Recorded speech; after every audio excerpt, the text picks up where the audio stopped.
السلام علیکم ورحمۃ اللہ وبرکاتہ۔ میں سعود بشیر۔ آج جو ہم پڑھنے جا رہے ہیں وہ الدرس التاسع ہے۔ الدرس التاسع یعنی کہ 9واں درس۔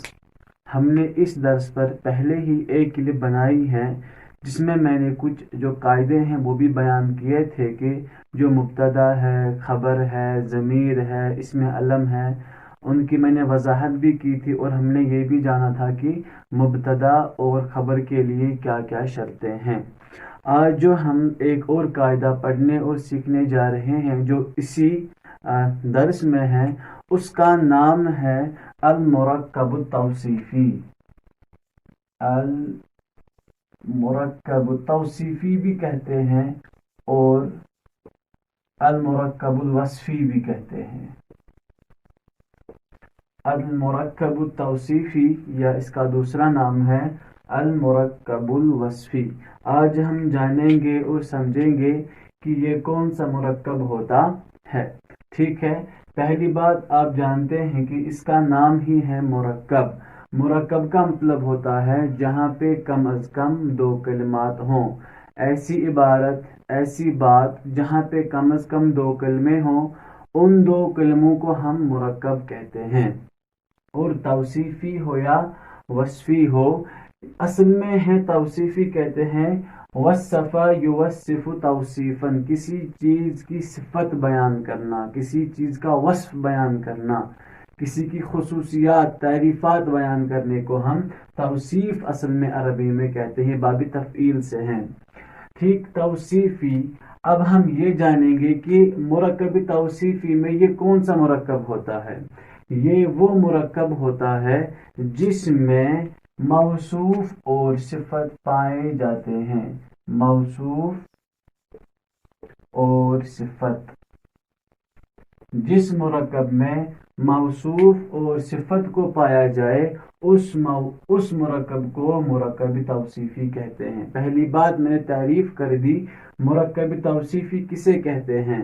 مرکب توصیفی کہتے ہیں اس مرکب کو جس میں موصوف اور صفت پائے جاتے ہوں۔ 2 ہے، پہلا کلمہ وہاں پہ موصوف ہوگا، یہ پہلا کلمہ ہوگا، پہلا کلمہ، اور جو صفت ہے وہ ہمارے پاس اس جملے میں جو ہے دوسرا کلمہ ہوتا ہے۔ مرکب ہے نا، تو 2 کلمے کم از کم ہونے چاہیے، اس لیے مرکب توصیفی میں موصوف پہلا کلمہ ہوتا ہے اور صفت جو ہے وہ دوسرا کلمہ ہوتا ہے۔ اب ہم جانیں گے کہ موصوف اور صفت کی تعریف کیا ہے۔ پہلے میں نے مرکب توصیفی یا مرکب الوصفی کی جو ہے تعریف کی، اب ہم کہیں گے کہ موصوف اور صفت کسے کہتے ہیں۔ موصوف جو ہے، موصوف کہتے ہیں جس کی صفت بیان کی جائے، جس کا وصف بیان کیا جائے، یا جس کی تعریف کی جائے، جس کی خصوصیات بیان کی جائے، اسے موصوف کہتے ہیں۔ اور صفت کہتے ہیں موصوف میں جو اچھائی ہے یا موصوف میں جو کوئی برائی ہے اس کو ہم صفت کہتے ہیں۔ میں واپس دہرا دیتا ہوں، موصوف مطلب ہے، موصوف کی تعریف ہے ایسا کلمہ جس کے اندر کسی چیز کی تعریف یا تنکیر بیان کی جائے، تعریف بھی ہو یا تنکیر بھی ہو۔ اور صفت کہتے ہیں اس چیز کی کوئی خصوصیت ہے، یا وہ خصوصیت اچھائی کی شکل میں ہے یا وہ خصوصیت برائی کی شکل میں ہے، دونوں ہے۔ صفت جو ہے یہ اچھی بھی ہوتی ہے اور یہ بری بھی ہوتی ہے۔ اب اگر صفت اچھی ہے گویا موصوف اچھا ہوگا، اگر صفت بری ہے گویا کہ موصوف جو ہے وہ برا ہوگا۔ بات سمجھے؟ موصوف کو ایک اور نام ہے، اسے ایک اور نام کہتے ہیں منعوت، اور صفت جو ہے اس کا ایک اور نام نعت ہے۔ ٹھیک ہے، ایک اور نام تو نہیں ہے، عربی میں ایک